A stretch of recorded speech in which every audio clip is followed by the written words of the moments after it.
please like this video and subscribe this channel. I hope you enjoy the story. Let's begin. The house was too clean, too quiet. Logan Holloway stepped into the living room and knew something was off. He just finished a 12-hour shift at Mackey's Auto and Diesel, grease still under his nails, back aching. The scent of vanilla candles hit him before anything else. Lorna only lit those after hosting someone. Not just anyone. Someone she wanted to impress. The wine glasses in the sink weren't from last night. One had lipstick on the rim, the dark kind she only wore when she wanted to feel bold. Seductive. He picked up the glass, turned it in his hand, smelled it. Cabernet. Expensive. He didn't drink wine, and she never did on her own. Then there was the misplaced throw pillow. Her favorite scarf tossed on the stairs. A shirt, definitely not his, draped over the back of the dining chair. Size too small. A men's cologne he didn't wear lingering in the hallway. And then her laugh. Upstairs. Soft. Fake. Performed. He stood still for 5 seconds. Then 6 more. He didn't charge up the stairs. Didn't kick doors open.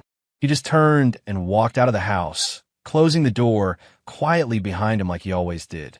Outside, the Texas sun was setting, bleeding red over the horizon. He sat in his old F-150, stared through the cracked windshield, and whispered to no one, "So this is it." He didn't cry. He didn't scream. Instead, he pulled out his phone and deleted every photo of Lorna he had. Then he opened Notes. Tapped once. Plan. Under it, he typed a single line. "They'll regret thinking I was replaceable." He sat still for a moment, then asked aloud, "How do you kill someone without laying a hand on them?" The truck was gone by morning. Logan left no goodbye note, no explanation, no social media farewell. Just a folded t-shirt on the bed and his wedding ring on the kitchen table. The neighbors said they saw him loading a duffel bag into his truck around 4 a.m., then driving off toward the highway with the windows down. That was all. No one knew where he went. No one asked. Lorna did, once, when she realized the silence wasn't just part of the fight, but the final goodbye. She called twice. No answer. Sent a text.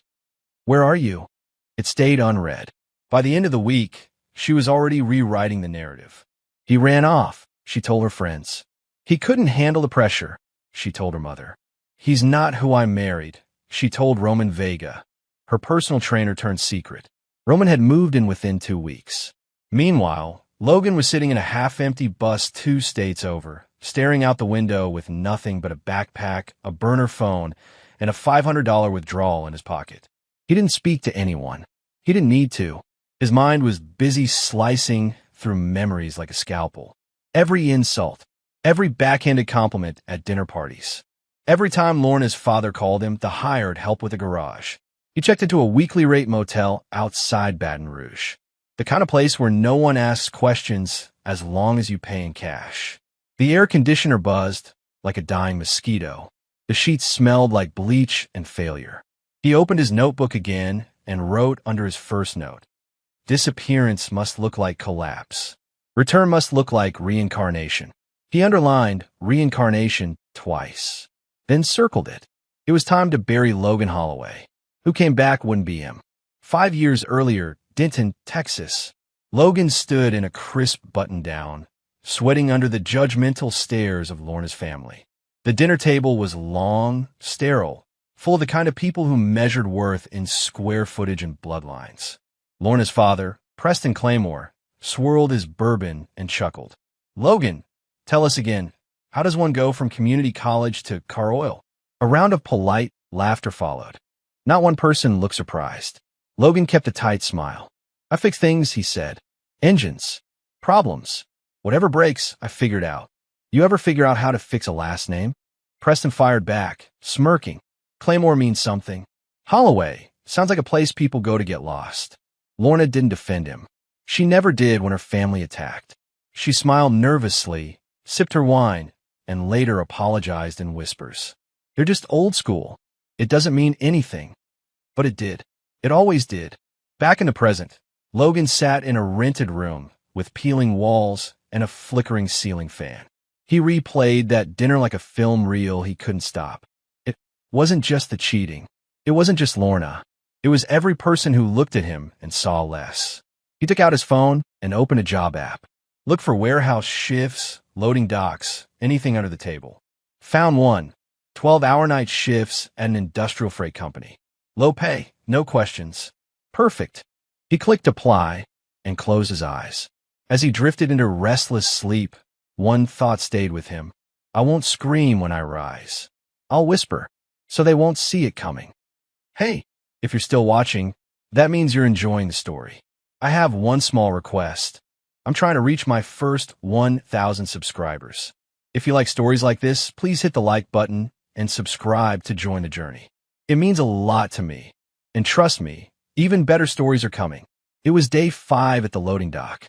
Logan's hands were already blistered, his back tight from lifting crates of steel and electronics.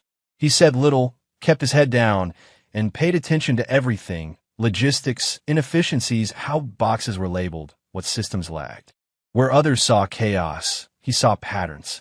Each night, he returned to the motel with aching bones and a singular obsession: find a crack in the system and exploit it. He sold his truck for $1,400 cash.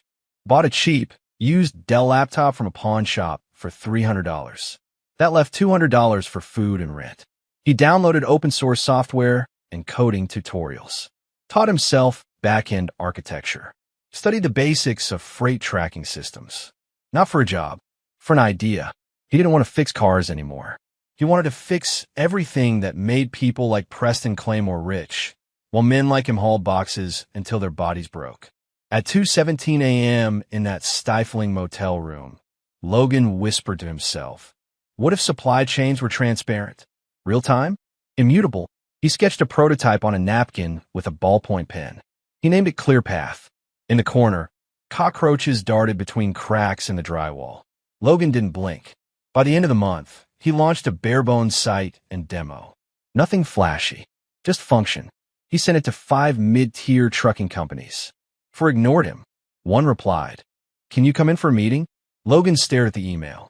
No excitement, just calculation. Seed money doesn't grow on trees.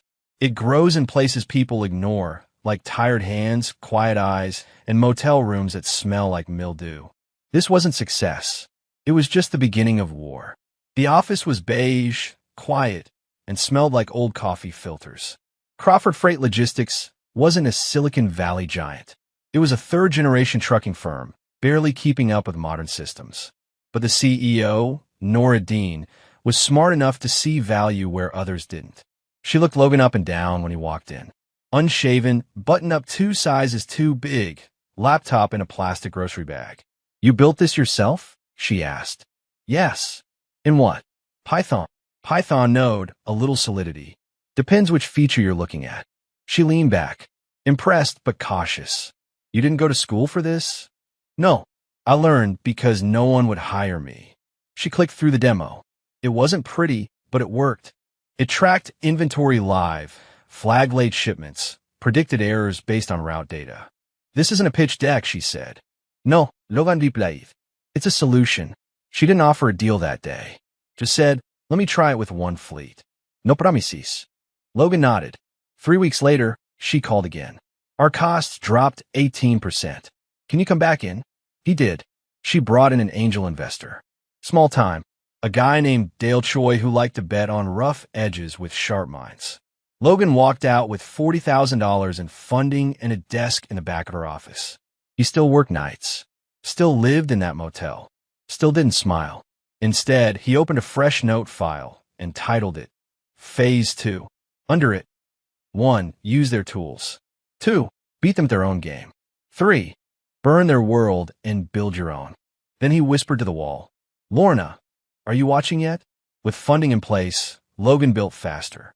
ClearPath evolved from napkin sketch to functioning infrastructure within 4 months. The app was ugly but lethal. It pinpointed every hole in standard supply routes. Smaller companies jumped on it because it cut red tape and saved real money. But when we pitched it to mid-tier venture capitalists, they laughed. No Ivy League background. No LinkedIn presence. One of them even said, "You look like a guy who still changes his own oil." Logan smiled, shook their hands, and walked out. Then he made a list of every single person who ghosted him. 10 names. He called it the Berry List. And he would. By then, Crawford Freight had adopted ClearPath full scale. Word spread. 2 new companies reached out. Then 5. The system scaled. So did Logan. He hired a freelance designer to polish the UI. Paid a young ex-con to help with back-end cleanup. Didn't ask questions about his past. Just handed him a laptop and said, "Don't screw it up." His new office was a shared workspace in an abandoned strip mall. No windows. Just routers, coffee, and obsession. At night, he walked circles around the building, headphones on, repeating his pitch to himself. "You've tried patchwork fixes. This is your new spine." By month 7, he got his first offer, $2.3 million for a controlling stake in ClearPath. He didn't even consider it. Instead, he printed the offer out and taped it to his wall. A reminder, Logan didn't build this to cash out. He built it to erase history. He was no longer hiding. He was just testing the system before detonating it. 2 years later, no one remembered Logan Holloway. But they were starting to hear about L.G. Hartley, founder of ClearPath Logistics and a whisper behind the disruption of freight tech across the Southern Corridor. Logan had shaved his beard, cut his hair short, and started wearing pressed clothes that didn't look borrowed. Still plain, still quiet, but his presence was harder now, like steel wrapped in silence. 1 meeting turned into 3, 3 into 7. Suddenly, he wasn't pitching. They were asking. He never smiled, never showed excitement, just nodded and asked, "What's your current burn rate?" Or, "How fast are you bleeding money you don't see yet?" Investors loved the shark beneath the skin. Truckers loved the app that actually worked. He bought a small condo under a shell name, stopped using motels. He upgraded his laptop, bought a custom server. What he didn't do, talk to anyone from Denton, answer unknown numbers, drink anything expensive. He wrote a note on his whiteboard. "When you rise, don't forget who cheered when you sank." And each morning, he reviewed it before running simulation tests. They thought he was building an empire. But Logan? He was sharpening a blade. And every deal he made was fuel for the fire he was going to light. Lorna's life looked perfect on the outside. Big house, clean kitchen, weekend getaways. Roman Vega made good money managing a chain of boutique gyms and male fitness influencers. She still wore her wedding ring. Not Logan's, Roman's. But it wasn't love. It was habit. She posted photos of charcuterie boards and sunset yoga. Everyone commented how radiant she looked. No one asked how Roman rarely came home before 2 a.m. or why she always checked the front door twice before locking it. She had everything she said she wanted. So why did she still keep Logan's voicemail saved? Roman was getting reckless. He flirted publicly, snorted lines at private parties, even hinted at opening a premium escort fitness experience in Vegas. She laughed like it was a joke. It wasn't. That night, she poured herself a glass of Cabernet, same kind Logan once smelled on another man's breath. She sipped it slowly, looking around the house. Same couch, same stairway, same silence. She never imagined he'd just disappear. No begging, no anger, just gone. Roman walked in drunk, slammed a protein shake on the counter, kissed her cheek without feeling. She said nothing. She walked upstairs and stared at the ceiling until sleep came. The question she couldn't escape. What if he comes back? And what if he's not the same? Logan had the files spread across his table like a war general mapping a battlefield. Banking data, corporate links, every Claymore family business tie, and Roman's criminal record, scrubbed from public view, but never truly gone. He wasn't just planning revenge. He was designing it, blueprint by blueprint. And here's the part you won't hear in other stories. He didn't want them broke. He didn't want them dead. He wanted them to live long enough to see who they lost, to feel it every day that the man they humiliated now owned the same floor they used to mock him from. He whispered into the silence of his condo, "It's not vengeance if it ends fast. This is erosion." Then his eyes flicked toward the camera in his office, the one he never used. And now, as if speaking through the screen, he asked, "What about you? Yeah, you watching this? Where are you sitting right now? What city? What place are you watching this from? A quiet room, a subway, your kitchen?" Type it. Drop your city in the comments. I want to know where the ghosts live. He leaned back in his chair and tapped his pen twice. Because the ghosts, they always leave footprints. And Logan? He had learned how to read them. The Claymore family didn't even know he was in the room. Logan sat 3 rows back in a beige boardroom in Houston, listening as Preston Claymore's real estate division finalized a small, irrelevant acquisition, a struggling freight software firm called RelayNet. What they didn't know, Logan already owned RelayNet through a chain of shell companies. He watched quietly as the papers were signed, smiles exchanged, and new integration plans tossed around like buzzwords at a golf retreat. Exactly as he planned. RelayNet had one purpose. It was a Trojan horse. It looked broken, but inside, it held code he'd embedded into ClearPath's competitor systems. Software now crawling inside the Claymore network like a virus in a tailored suit. He left the meeting unnoticed. That was the art of it.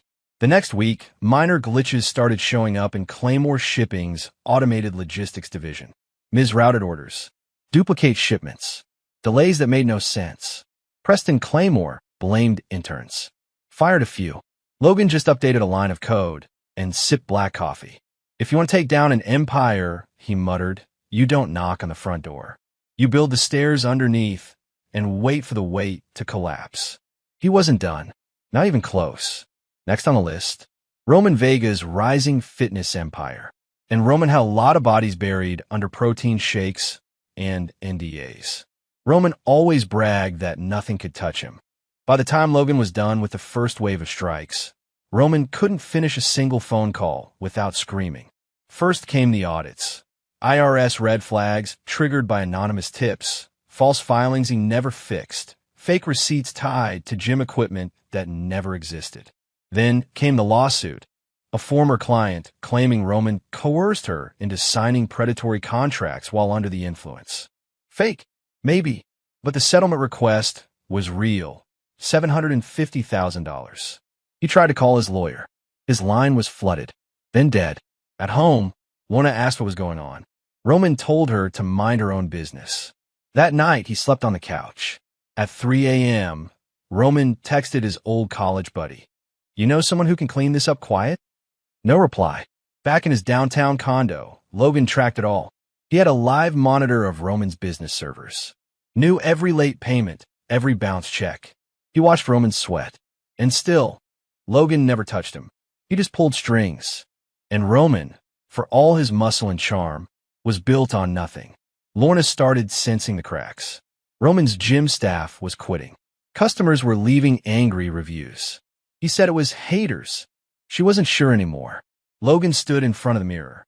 Tailored black suit. New Rolex. Clean shave. Everything sharp. But behind the clean-cut reflection, something else stared back. His eyes weren't tired. They were calculating. Empty, almost. He leaned closer. Studied his own face. What are you becoming? He heard his mother's voice echo in his head. A memory from years ago. You don't win by becoming what hurt you. You win by not needing revenge at all. He scoffed. Not because he disagreed. Because it was too late.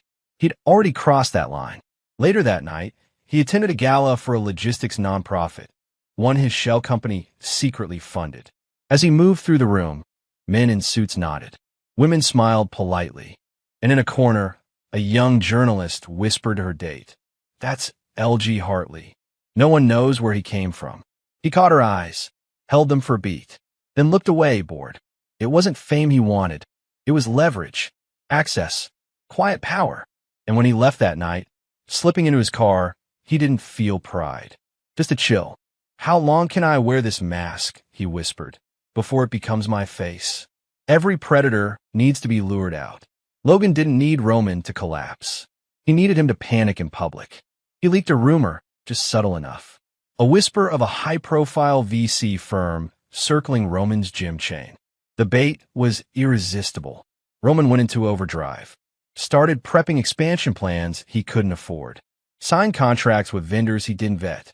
Poured his remaining savings into marketing and a new Vegas branch that didn't even have permits. Logan watched every move like a chess player, counting the clock. At the same time, he arranged for an anonymous financial firm to offer a balloon loan to Roman CFO. On paper, it looked like a miracle.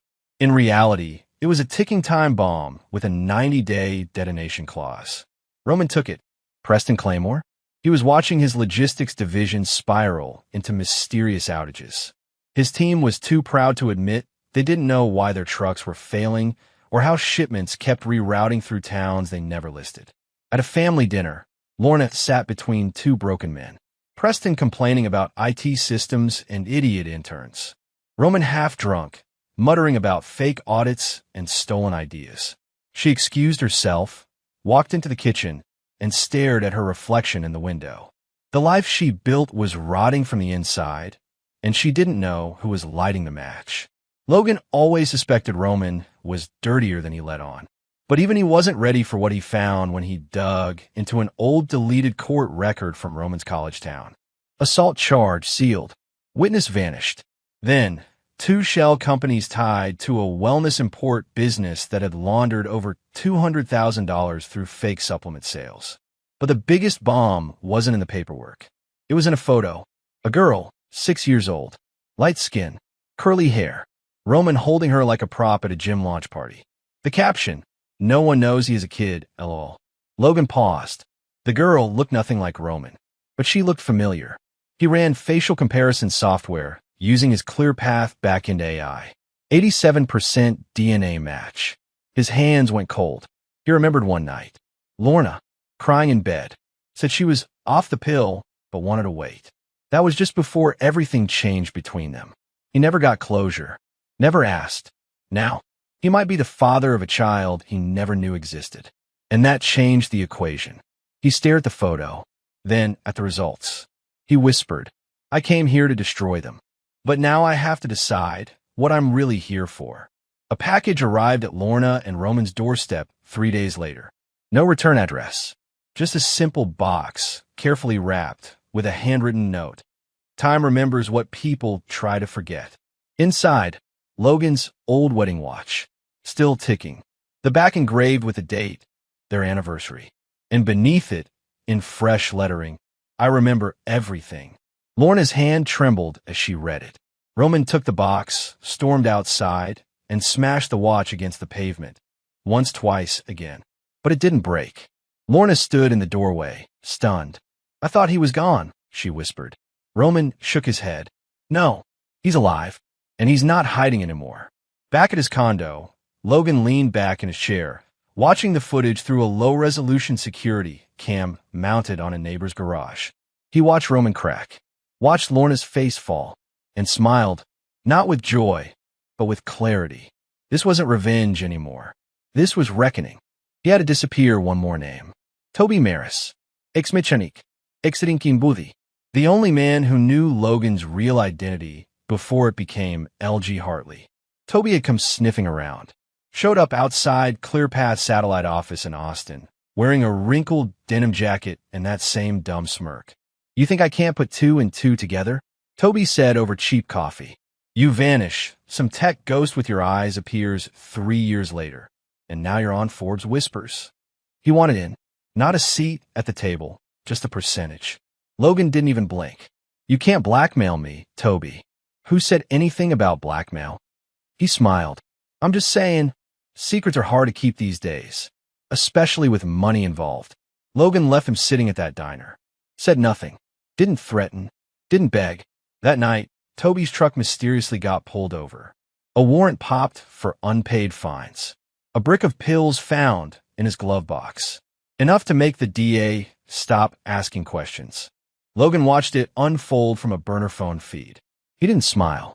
He just scratched another name off the list. Clean. Final. Quiet. Not because Toby was a threat, but because he was a mirror. A version of Logan that could have stayed stuck if he hadn't burned everything behind him. The message was clear.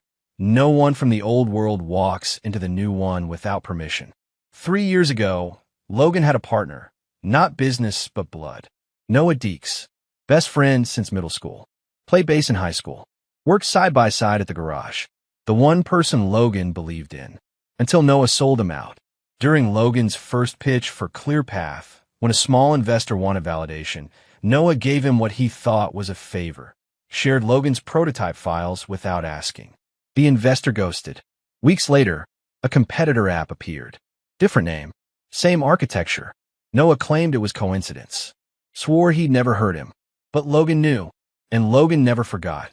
Now, that competitor app had been bought by a dying VC fund. Logan owned 14% of that fund through a trust. He attended the acquisition call silently. No one knew he was there. Just another name on the paperwork. When Noah was told the app was being shelved permanently, he called the fund's lawyer in a panic. What the hell? We just hit 50,000 users. Why now? Logan spoke into the call without identifying himself. Because some things don't grow. They rot. Noah paused. Logan. Silence. Click. Logan sat in the dark after. No music. No victory lap. Just that same cold space in his chest where friendship used to live. And the same voice in his head asking, if you kill everyone who betrayed you, who's left to remember who you were? Roman snapped. He stormed into Logan's downtown penthouse like a wounded animal. Fists clenched, sweat on his neck, eyes wired with rage. The concierge tried to stop him. Logan let him through. Roman slammed the glass door open.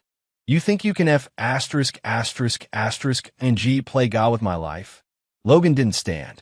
Just sip from a glass of water. You shouldn't be here, Roman. You sent the watch. You've been leaking everything. My business, my name. You think you're smart, huh? Logan looked up, calm. Cold. I didn't leak anything. You did. When you started treating power like a mirror instead of a weapon. Roman lunged. Security was already there. They held him back.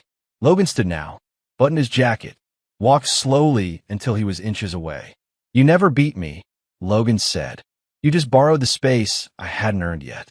And now, you'll watch it all slip from your fingers, slow, loud, and in front of the woman you think still loves you. Roman spit at the floor. Logan stepped over it. You were never my real enemy, he said. You were just the warm-up. As Roman was dragged out, kicking, Logan stood at the window. The skyline of Houston glowed like fire across steel and glass. The storm was breaking, and he was still standing. But a new thought started forming. Was the final move revenge? Or something else entirely? The Claymore building had stood untouched for decades. Marble floors, glass elevators, oil paintings of founding fathers and smug ancestors. Until that Tuesday morning. Preston Claymore walked into his company's boardroom, expecting another quarterly update. What he found was a buyout meeting. Every seat filled, every face tense. At the end of the table, standing casually, was a man he hadn't seen in 6 years. Tailored suit, steady posture, eyes made of stone. Logan, Preston muttered, blinking hard.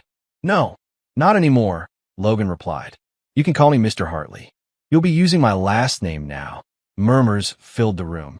One of the directors cleared his throat, reading the contract. As of this morning, the majority share has transferred. LG Hartley Industries is now the controlling entity of Claymore Group. Preston laughed. A short, bitter, this must be a joke laugh. Logan stepped forward, placed a flash drive on the table. This contains your financial cover-ups, your tax fraud schemes, and 7 shell accounts tied to your offshore laundering. Oh, an assigned email confirming the illegal bribes made in 2017. You want to talk to your lawyer. Security entered the room. Not Logan's. Federal agents. Preston Claymore's face drained white. Lorna wasn't there, but she got the news within the hour. She didn't speak. She just dropped her wine glass. Then whispered, he came back, and now he owns us. Logan visited the one place he hadn't returned to yet, the old house. It hadn't changed much. Same paint, same gate, different car in the driveway. He parked across the street. Just sat. No one knew he was there. That was the point. He thought about walking up, knocking, saying something poetic, but there was nothing left to say. Instead, he drove to the cemetery.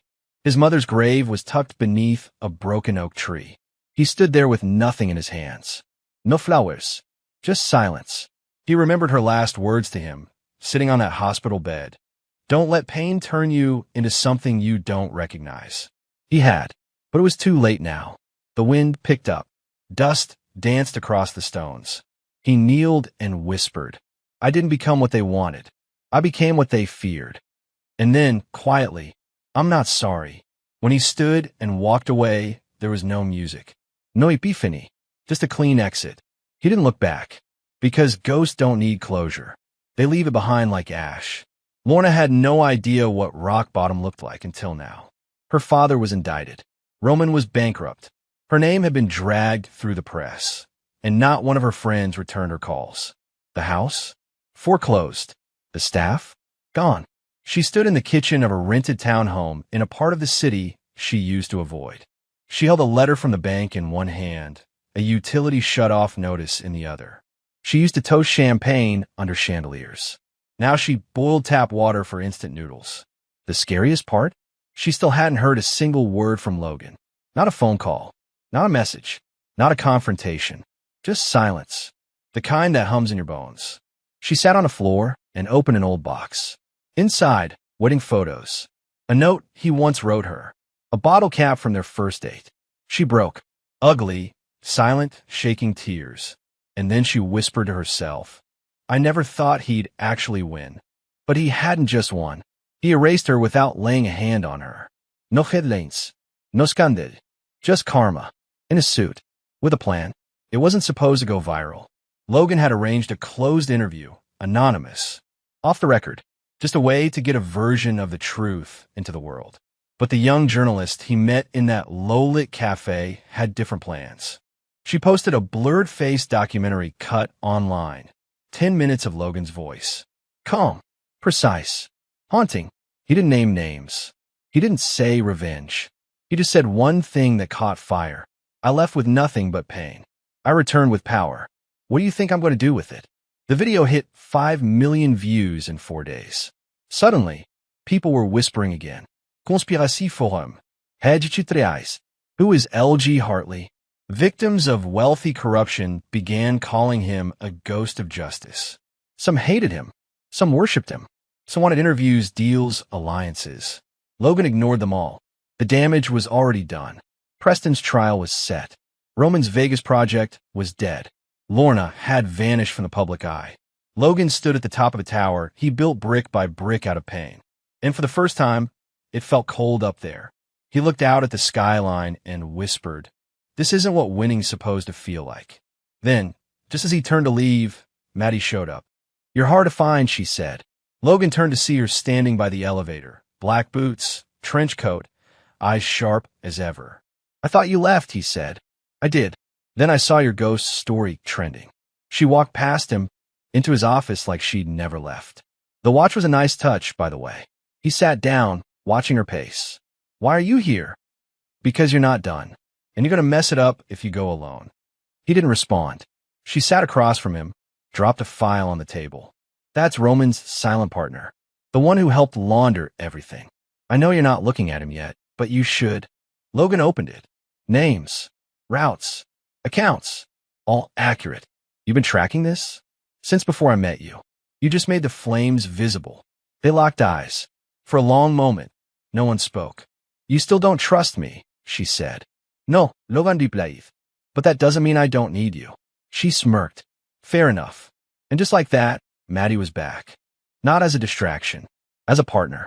That night, Logan couldn't sleep. He lay in his apartment, staring at the ceiling, hearing the quiet rhythm of city noise outside. Maddie was in the guest room, probably awake too.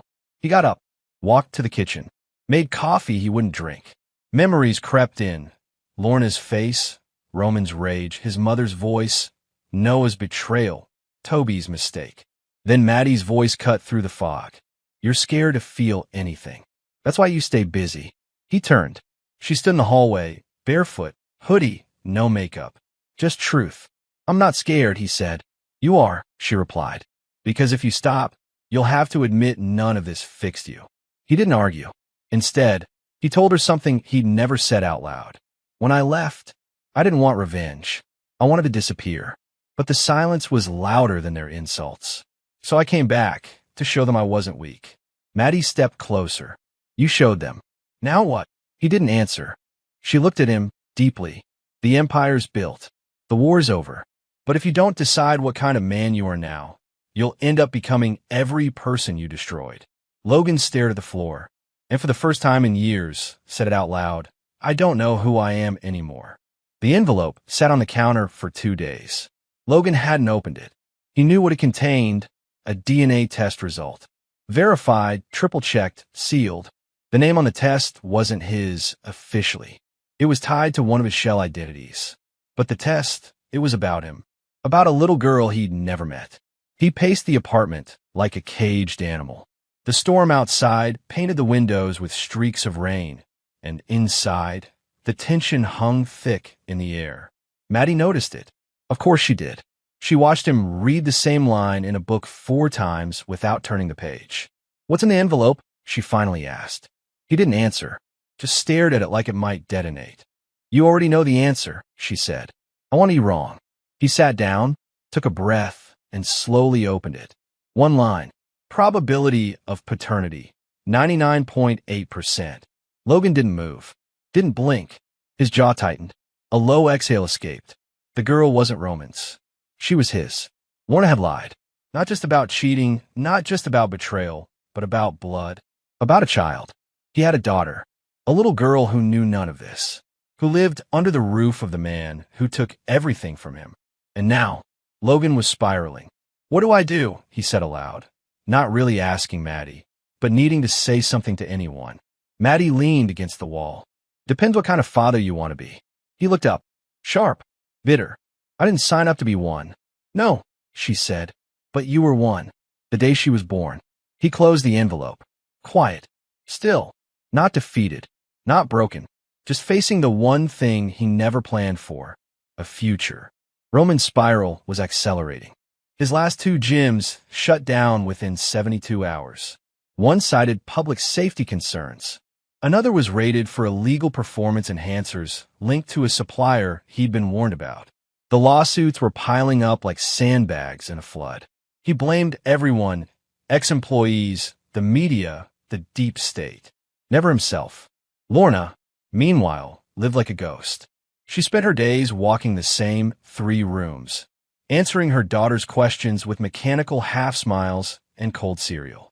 Her phone rang less. Her bank account shrank faster. She finally broke when her credit card was declined at a gas station. Back in the apartment, Roman threw a whiskey bottle at the wall and shouted, "He's doing this. That bastard is pulling strings like a puppet master." Lorna didn't respond. She was tired of yelling, tired of pretending. Roman grabbed his keys. "I'm going to his office." Lorna stood calmly. "No, you're not." He turned. She met his eyes. "I know what you did," she said. He laughed, but it cracked. "What now? You lied about the vasectomy. Lied about the deals. You made me feel crazy. And he still ruined us without touching a thing." Roman moved toward her, but she didn't flinch. She held up a folder. The DNA test copy Maddie had slipped under her door anonymously. She had opened it. She had read every line. "I know whose daughter she really is," she whispered. Roman froze. Silence fell like a blade between them. And for the first time, Roman looked small. Lorna sat back down, calmly. "Leave, Roman." He didn't argue. Didn't speak. He just walked out. No threats. No bride. No defense. He was unraveling. And she finally let him go.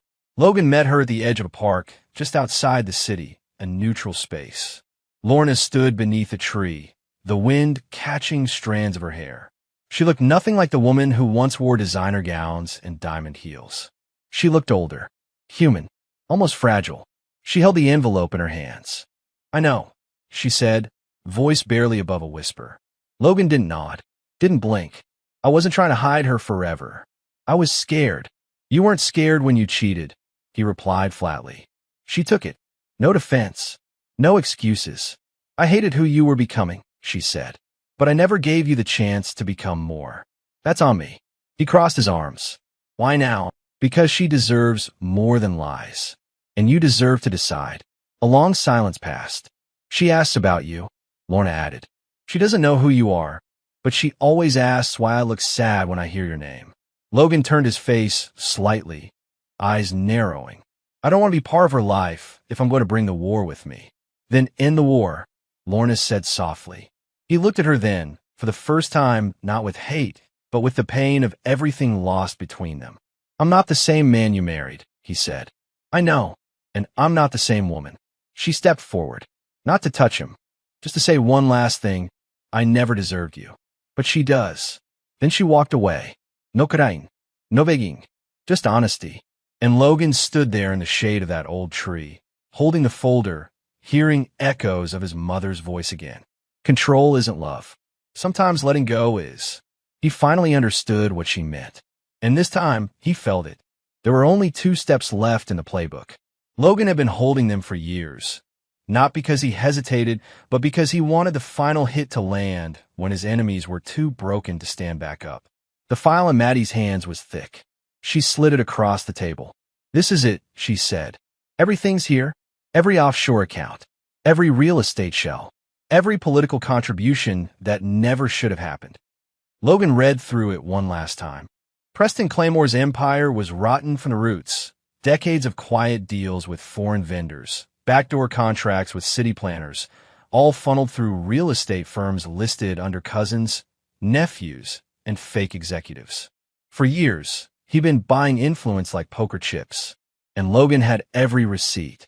He scheduled the drop precisely, a package to the IRS, an encrypted copy to a national journalist, a digital file timed to release on investor forums at 8:01 a.m., just before market open. By 10 a.m., Claymore Group stock had frozen under emergency review. By 11:12, the SEC announced an internal probe. At 3:07 p.m., Preston Claymore was photographed being escorted out of his own building. Head down, no jacket, no press statement. It didn't make front-page news immediately, but it didn't need to. The people who mattered saw it. Logan stood in his penthouse, staring out the floor-to-ceiling windows. Maddie beside him. "You burned the name," she said. "No," Logan replied. "I gave it the funeral it always deserved." She didn't smile, just nodded, because she knew. So did he. This wasn't just revenge. It was extinction. Logan never talked about the letter. Not to Maddie. Not to himself. He kept it in a drawer, beneath layers of old documents and decoy notebooks. His mother had written it the week before she died. A letter she told the nurse to give him only if he ever stopped coming to visit. He had once. For 2 weeks. During the height of his first collapse. He was so ashamed, so buried in grief and failure, he couldn't bring himself to face her. That's when the letter found him. He had opened it once back then, skimmed it, couldn't handle the words. But now, standing in the quiet of his penthouse, the war over, Maddie asleep in the other room, he read every line. "You were never meant to be small, Logan. But please, don't trade your pain for power. Trade it for peace. Anyone can destroy. Only a few can choose not to." He stared at the words, mouth dry. If you become everything they said you would, angry, cold, ruthless, they still win. Let go before it costs you who you are.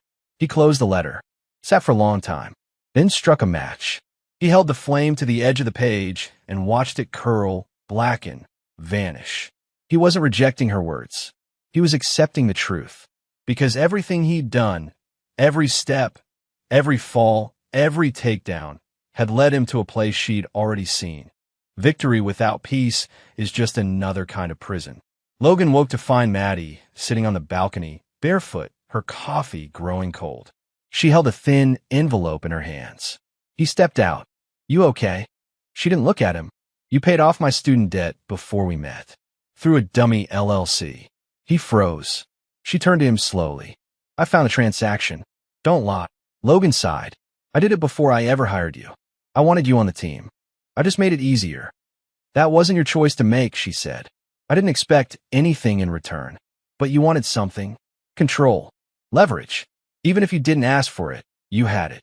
She wasn't yelling. That's what made it worse. "I don't trust easy, Logan," she said.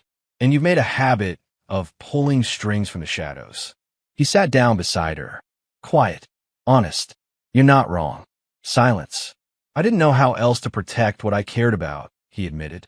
She looked at him for a long time. "You can't control people and then call it protection. That's not love. That's fear." He nodded slowly. "I want to do better. If you stay, it has to be as my equal. No secrets. No sados." She stared at him, weighing the words.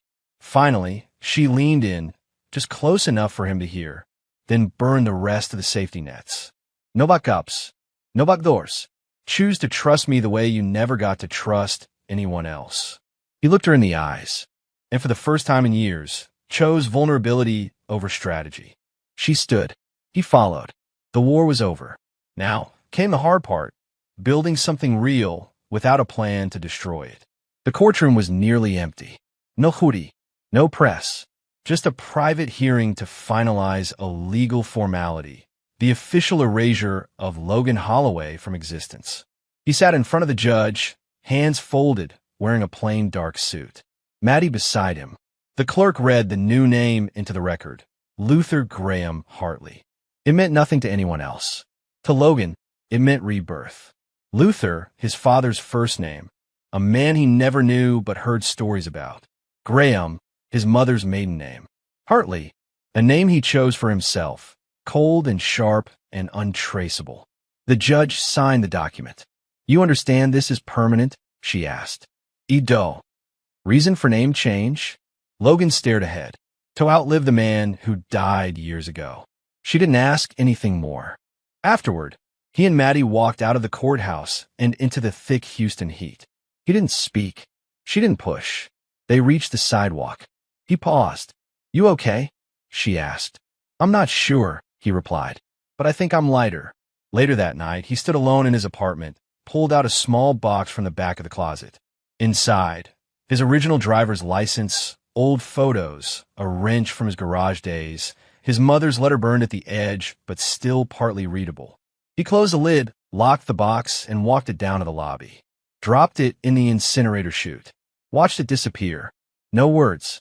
Just the quiet relief of a man who had carried the past for too long and finally had the strength to let it go. He bought the house 2 weeks later. The same house he once shared with Lorna. The one Roman had moved into. The one that held too many ghosts in too few walls. It was listed in foreclosure after Lorna defaulted and Roman vanished. Logan made the purchase through a private trust. No attention. No signatures with meaning. Just a wire transfer and a title change. He didn't go inside right away. The first time he parked outside, he sat for 45 minutes without moving. Just stared at it. Same faded paint. Same cracked walkway. Same porch light he once fixed with his bare hands. The next day, he walked in. It smelled empty. Old wood and dust. No furniture. No sound. Just the echo of memory. He stepped into the kitchen. Touched the countertop.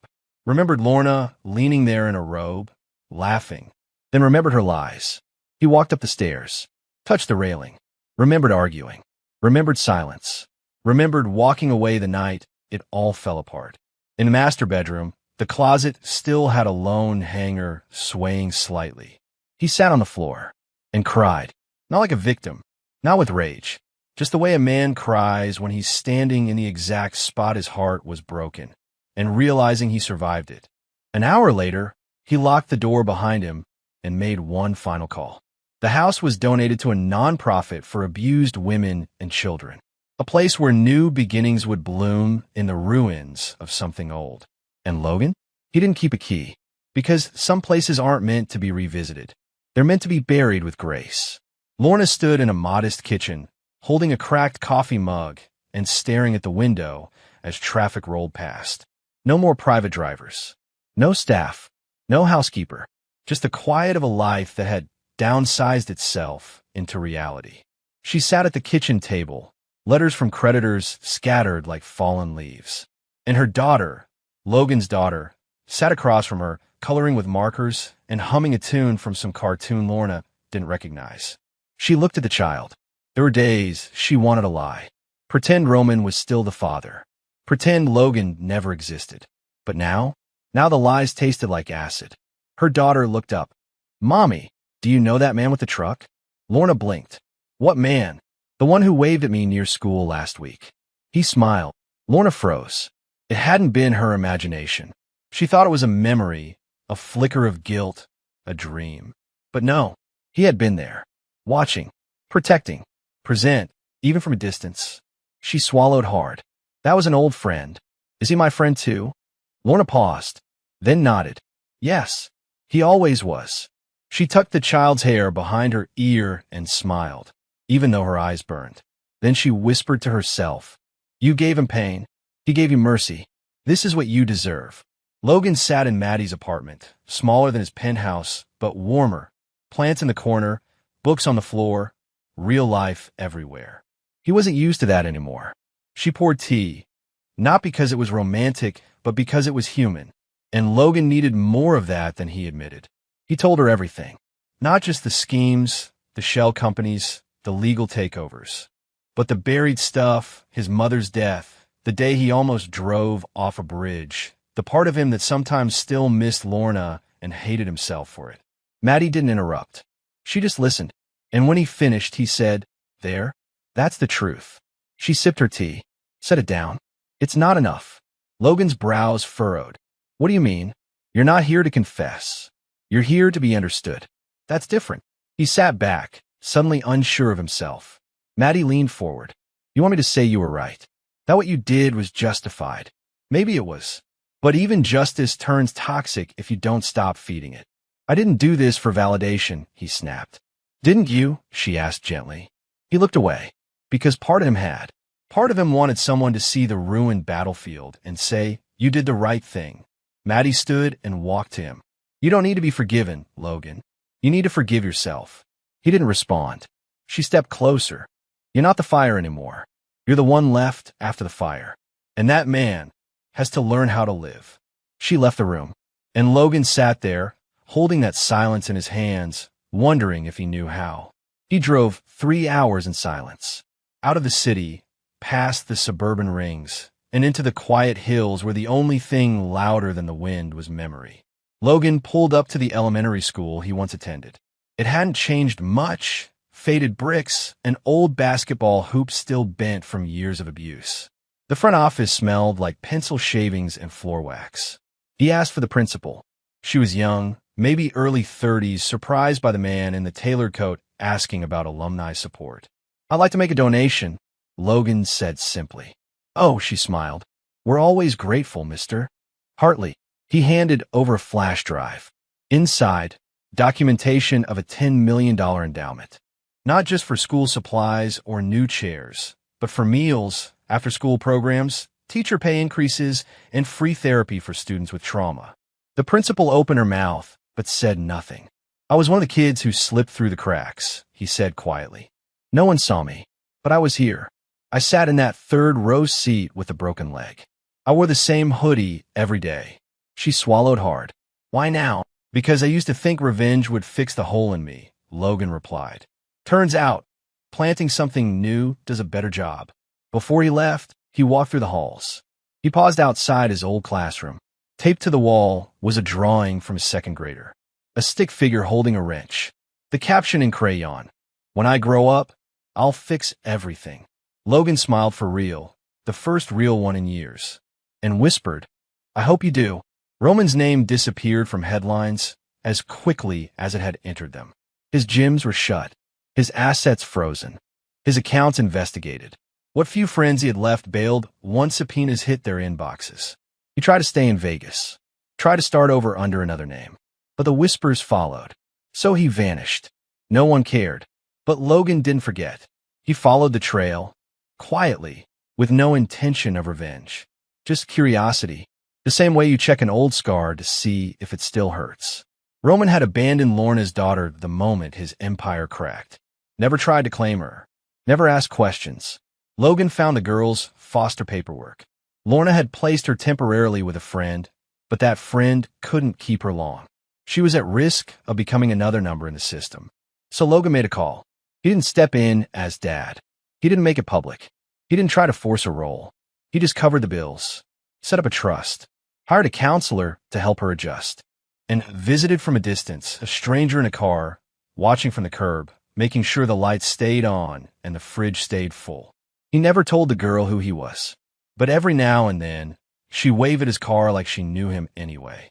And maybe that was enough, because some people inherit wealth, some inherit pain, and some, like her, inherit nothing. But Logan was determined she'd be the first to break that cycle, because if he couldn't undo his own story, he'd make damn sure she got to write a better one. Logan sat in a leather chair across from a therapist he barely looked at. The room was minimalist, clean, too calm for his liking. "I'm not here to be fixed," he said up front. The therapist, a middle-aged man with a slight slouch and sharp eyes, nodded. Noted, I'm not broken. I'm just done pretending I'm okay. Another nod. You built something, then you tore something down. Now you're somewhere in between. Logan stared at the bookshelf behind the man, filled with titles he'd never read. I destroyed the people who tried to bury me. Did it feel good? No, Logan answered quickly. It felt necessary. Silence stretched. Do you think you're good, man? The therapist asked. Logan didn't blink. No, but I'm not like them. Because you didn't enjoy it? Because I didn't lie to myself about what I was doing. The therapist wrote something down, then looked back up. You know, good men don't burn down cities just to feel like giants in the ashes. Logan sat back. That one stung. Then what do good men do? They build places where others don't have to be giants at all. Logan didn't speak again. When the session ended, he walked out feeling something strange. He wasn't angry. He wasn't proud. He just felt tired. And for the first time in years, he didn't want to win anything. He just wanted to sit somewhere that didn't require armor. Lorna's letter came in a plain envelope. No dramática script. No perfume. Just simple ink, clean folds. She didn't beg. She didn't defend herself. It was the first honest thing she'd given him in years. I know I broke you. I see it now. The version of you I killed before you ever had a chance to grow. Roman was an escape. Not a plan. Not a future. And not love. You were quiet, and I thought quiet meant weak. But now I see it was patience. It was loyalty. If I had one wish, it wouldn't be to change the past. It would be to tell you thank you for showing me the cost of selfishness without ever raising your voice. If you ever want to talk, if you ever want to see her, truly, you'll always be welcome. I'll never block that door. I just wanted you to know you weren't crazy. You weren't small. You were the only real thing I had, and I broke it. Logan read the letter once, then twice. He folded it neatly and set it in the drawer beside his bed.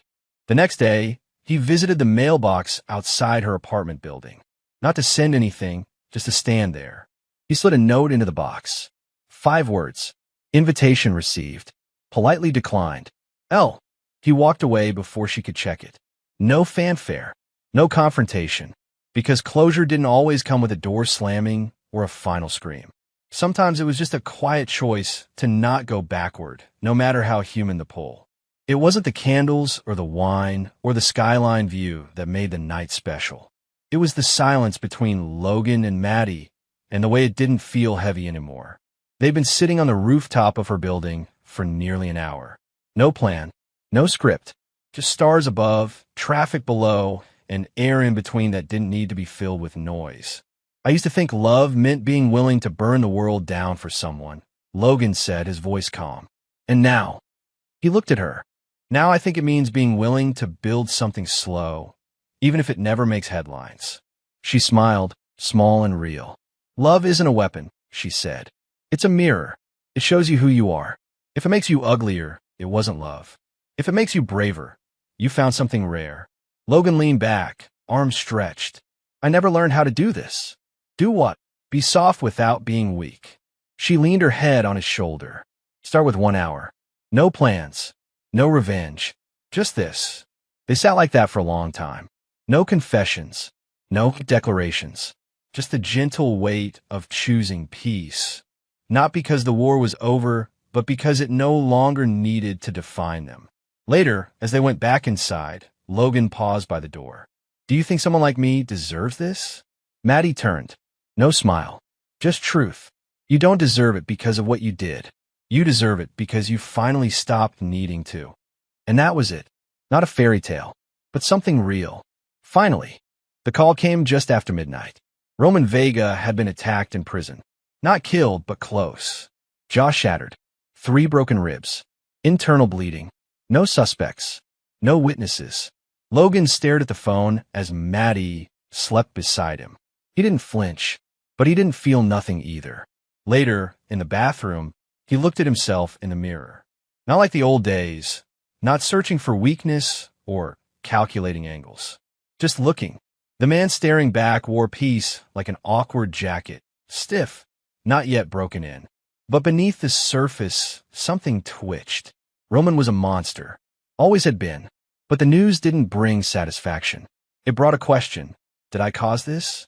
Not directly, but by lighting the match. Hadn't he invited the fire? He turned off the light, sat on the edge of the bathtub in silence.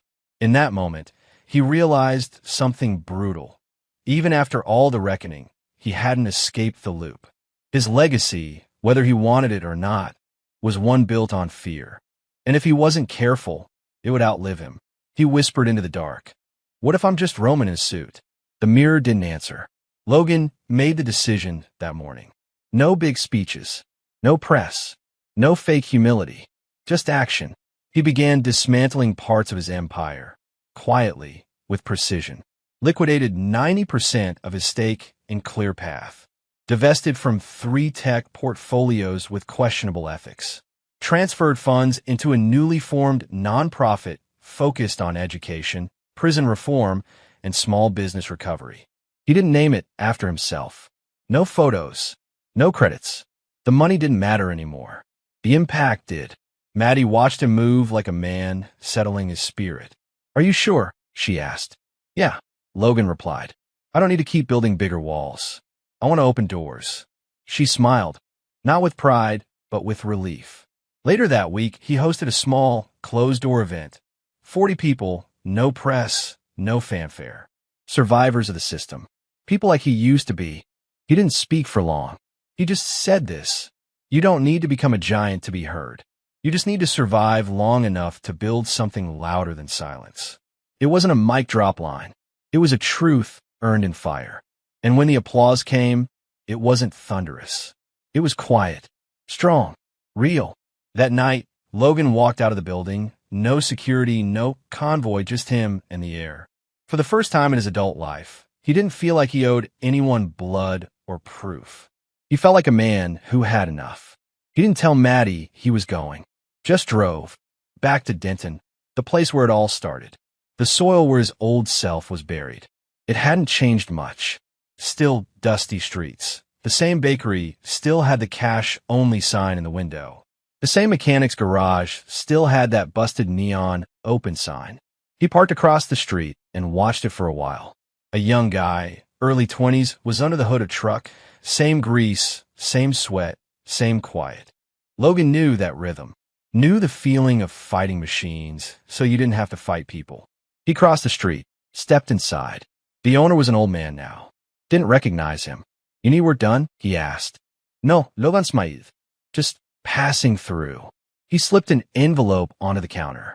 Inside, $2 million in certified checks, set up for employee pensions, garage upgrades, and a scholarship fund for trade school kids. No one needs to know where it came from, Logan said. Just make sure they don't stay stuck here like I did. The man opened the envelope, jaw dropping. Who are you? He asked. Logan paused. No one, he said, but I used to be someone here. As he left, he walked past the bench where he used to sit after work. Same cracked slats, same view of the highway he used to dream of escaping on. He didn't sit down. He just looked one last time and whispered, You were enough. You always were. You just had to leave to believe it. Then he turned and never came back. He'd become a myth. Whispers on business forums. Half-true Reddit threads. One blurry photo of a man in a black coat outside a courtroom. No confirmation. No statement. No verified identity. Some said L.G. Hartley had vanished to Switzerland. Others swore he'd died years ago, and the man who replaced him was an AI. One podcast claimed he worked for the government, top secret level clearance, trained to dismantle corrupt networks from within. None of them were right. All of them were useful. Logan let the noise swirl. It kept the spotlight chasing shadows while he stepped deeper into anonymity. He never took interviews, never attended galas, never published a book. He let his companies dissolve or live on under other names. Let his money move quietly, filtered through trusts and impact funds.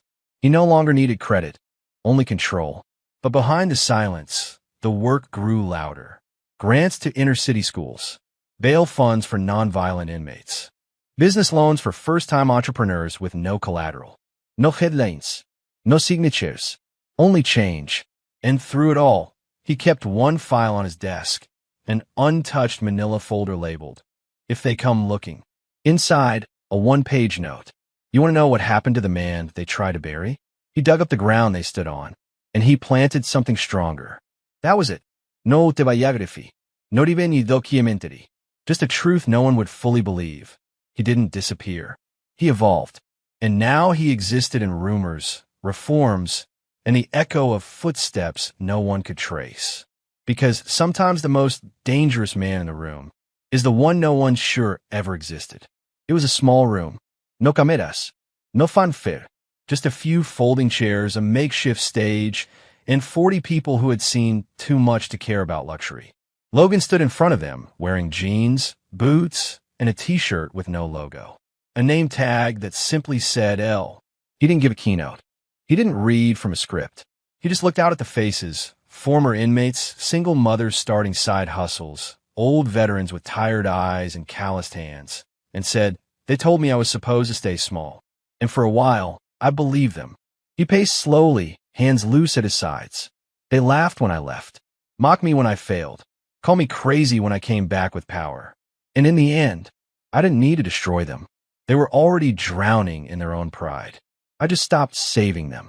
He paused, and when I finally stood on top of everything I built, I realized something dangerous. He looked around the room. Legacy isn't loud. It's not a monument or a trophy or $1 billion valuation. Legacy is the kid who gets to grow up without being broken. It's the business that stays open because someone gave a damn. It's a second chance no one thought to offer. The room was silent. He didn't wait for applause. Just nodded once, stepped down, and sat in the back. When it ended, people shook his hand. Some cried. Some didn't say anything at all.